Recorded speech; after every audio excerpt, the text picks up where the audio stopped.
Well, now that you know what color John Jones' poop is, I hope you're ready to hear me rant about the UFC fighter insurance program and its impact on the injury rate in the Ultimate Fighting Championship. Just a couple numbers I wanted to throw out at you. We did a little research of the Bloody Elbow staff and some of the volunteers, and we've had over 200 injuries that forced cancellations of fights in 2011 2012. That's up from 90 over the 2009 2010 period. That's a doubling in the rate of injuries. Of course, the rate of fights has increased as well, but not quite at the same pace.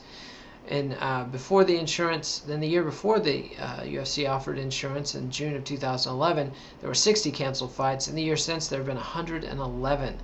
Now, I'm not bagging on the UFC for offering fighter insurance. In fact, I'm all for it. I think it's a great thing, a necessary thing. If you're going to ask these guys to risk their bodies, for your profit, it's pretty square to offer them insurance so that you can help them pay for the injuries they suffer in training.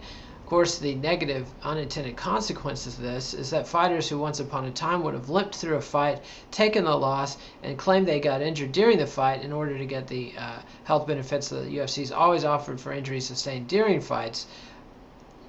Instead, they're canceling beforehand. On the one hand, this theoretically gives fans more competitive fights and healthier fighters, which is a good thing. On the other hand, it's resulting in a lot of cancellations. I mean, a lot of canceled fights. And that's not good for the UFC. It's not good for business.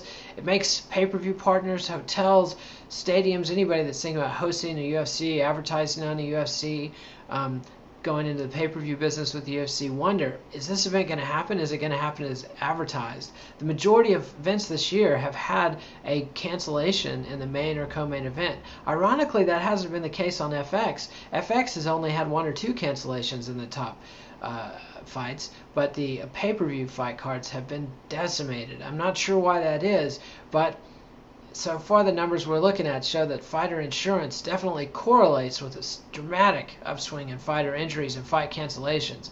I have no advice for the UFC on how to deal with this pickle they've gotten themselves into.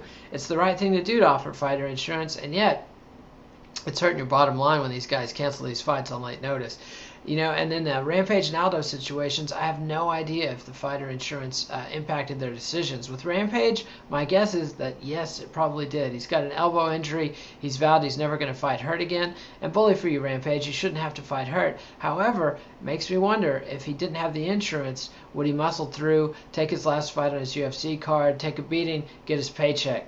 Is that what fans want? Is that the right situation? I don't know. I just do know that more people are likely to buy that card if it's got Rampage Jackson in the co-main event as opposed to not having Rampage. And as for Jose Aldo, the featherweight champion was apparently riding his motorcycle around the streets of Brazil when he got hit by a car and hurt his foot. Initially, the announcement from his camp was that the injury wasn't serious and he'd be back training in no time. Then he was tweeting about playing beach soccer, and how many goals he scored for his team. And then the next thing you know, he's pulling out of the fight. All I have to say to this is, UFC fighters, don't be riding motorcycles. Ask Frank Mir about riding motorcycles and what that does to your long-term career viability. Mir, of course, was champion when he broke his femur on a motorcycle wreck and lost 2 to 3 years of the prime of his athletic years and lost the UFC title. He later won the UFC interim heavyweight title back, but he was never the same again and definitely lost several years of his athletic prime.